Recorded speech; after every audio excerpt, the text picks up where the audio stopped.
So Draymond Green spoken to the media Saturday about the infamous incident where him and Jordan Poole got into an altercation during a Golden State Warriors practice. If you've been living under a rock, allow your boy to explain.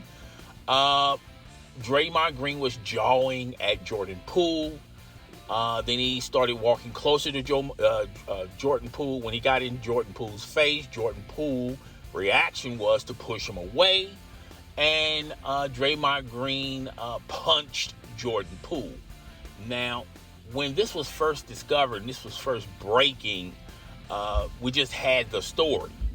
Later on that evening, TMZ posted a video of the actual incident. Now, I'm pretty sure TMZ got paid more than a pretty penny to get that footage. And now there's more clarity to this incident where now you got the story and then you also got the visual of what really took place between Jordan Poole and Draymond Green. Now, it makes Draymond Green look like a disgusting human being. It makes him look petty. It makes him look very selfish. It makes him look like a bad teammate. He should never use the word leadership in front of his name. It just makes him all around look bad. Now, a lot of people are assuming that the real reason why he's been going back and forth and jawing back and forth with Jordan Poole, because Jordan Poole, the Golden State Warriors front office, as well as Steve Kerr, has indicated that they will give the max to Jordan Poole. A lot of people are putting two and two together, thinking maybe that was the issue why Draymond Green was jawing at Jordan Poole. There have been footage that's been floating out there, particularly since last season, of Draymond Green getting at Jordan Poole, arguing with him during games and things of that nature. A lot of that footage is now starting to appear and come out.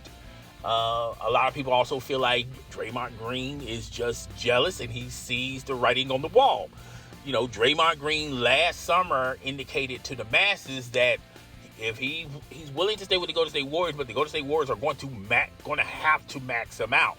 Now, the Golden State Warriors front office, as well as Steve Kerr, has not co-signed what Draymond Green wants the Golden State Warriors to do. But it's clear and obvious that the ownership, the front office, as well as the head coach Steve Kerr, has already indicated that their highest priority is to sign Jordan Poole to a max contract. Now, if you look at what happened this free agency, a lot of players were getting some major money. Okay,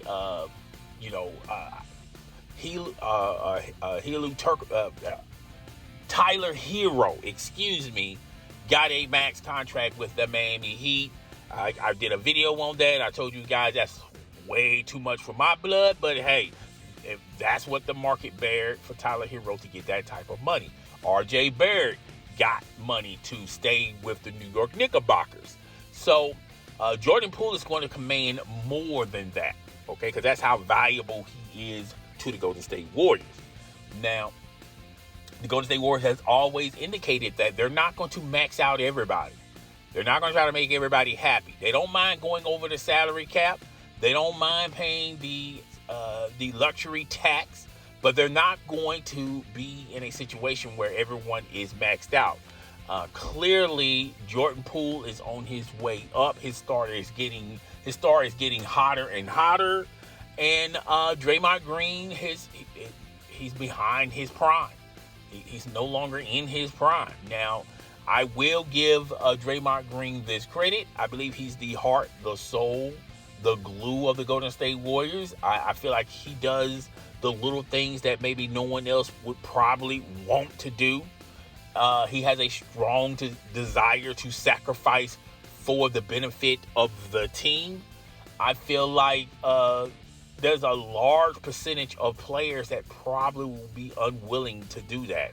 And I say it's like more than 80%. But on the flip side of things, I feel like 95% of the players in the NBA can give you that same type of performance that a Draymond Green gives to the Golden State Warriors. If it means that they're going to win multiple titles, they're going to have to sacrifice their minutes, they're going to have to sacrifice their touches, and they're going to have to sacrifice their money. Now, a lot of people feel like Draymond Green does the things that no one else want to do. It's not the most glamorous thing to do, and it really hurts you at value wise because the team is looking at your stats, and your stats are, not that good, not that impressive. But I feel like 90% of players in the NBA can do the exact same, give you the exact same, even more production than what Draymond Green gives to the Golden State Warriors. I feel like there's players on that roster, young players on that roster, that have been waiting in anticipation to have their day, to show to the Golden State Warriors that they can easily fill that role of a Draymond Green. Kuminga, Wiseman, those guys can, if you put them in the starting position, I feel like that's a benefit to the Golden State Warriors. They know the system, they know the players, they know the coaching staff, Steve Kerr, what they want out of them. I feel like it's a foregone conclusion that Draymond Green is no longer valuable or means a lot to the Golden State Warriors. So Draymond Green said in this press conference that he's going to take time off. He don't know when he's going to come back.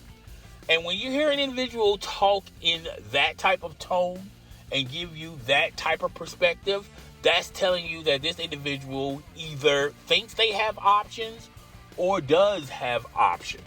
Now, we talked about Draymond Green's situation as a broadcaster on TNT Sports. I think he's been doing great things in the media, has his own very successful podcast.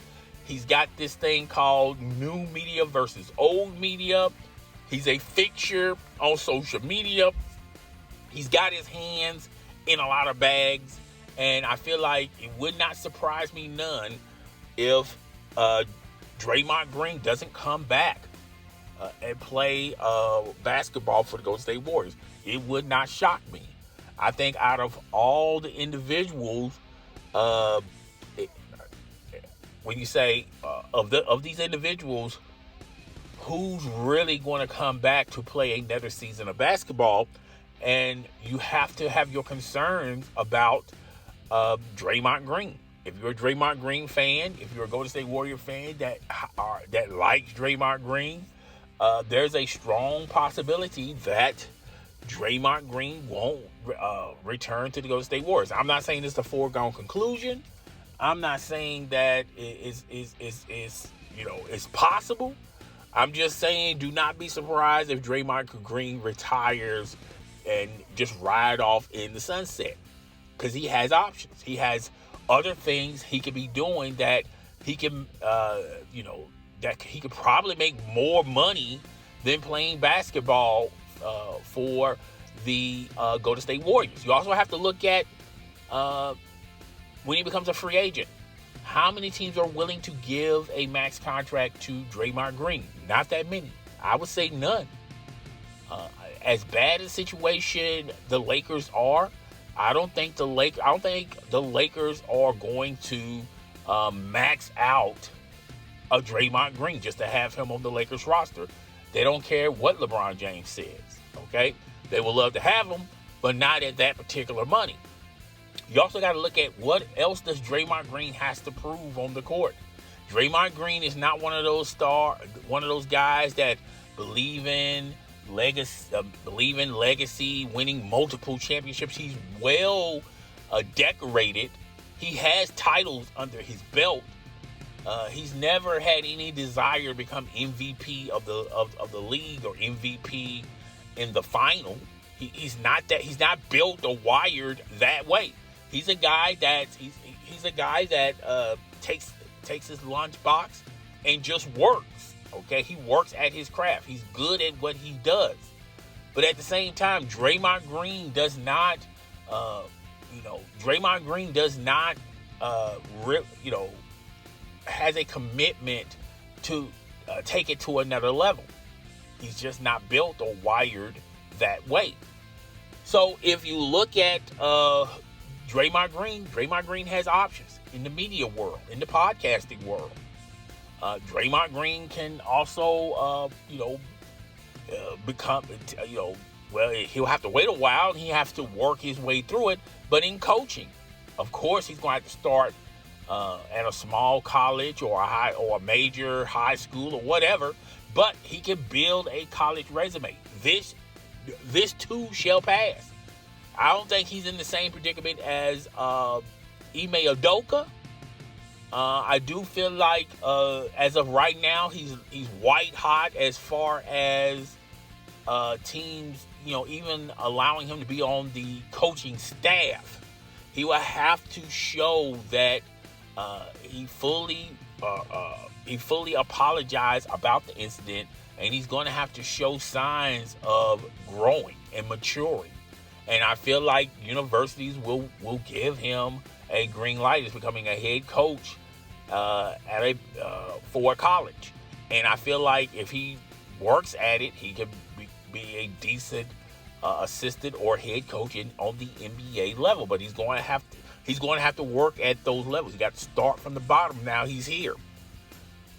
But ultimately, I just don't think there's really no reason why Draymond Green. I feel like the only reason why he wants to play basketball now is to get that max money, to prove to the world that you don't have to have major stats or be in the record books or try to compete with Michael Jordan to get a max contract.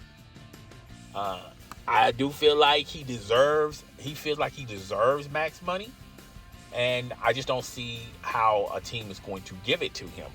But nevertheless, I feel like after that press conference, I had the impression of, Draymond Green is probably going to step away from basketball. I'm not saying it's a foregone conclusion.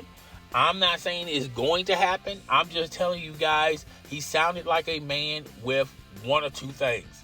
A man that thinks they have options or a man that does have options. And Draymond Green has options. He doesn't have to be playing basketball. He doesn't have to, play for a long period of time as an NBA player. He has other irons in the fire, and some of those irons are more hotter than him being a professional basketball player. But it would be nice for him to get another ring. But at the same time, winning another ring, what does that do for Draymond Green's legacy? It's not going to put him past Michael Jordan. It's not going to put him past LeBron James. Legacy-wise, he's already going to be in the Hall of Fame as a member of the Golden State Warriors. So he's already going to be solid on that level. So him winning another ring is not going to do his legacy diddly squat. It's going to pretty much stay even keel, pretty much the same. All right? So there's got to be a reason why he would continue to play basketball other than getting the max money. But yeah, that's all I got. Guys, tell me what you think. Rate, comment, subscribe. Comment in the comment section. Tell me if I'm wrong. Tell me if I'm right. Just comment. I'll holler at you guys later, deuces.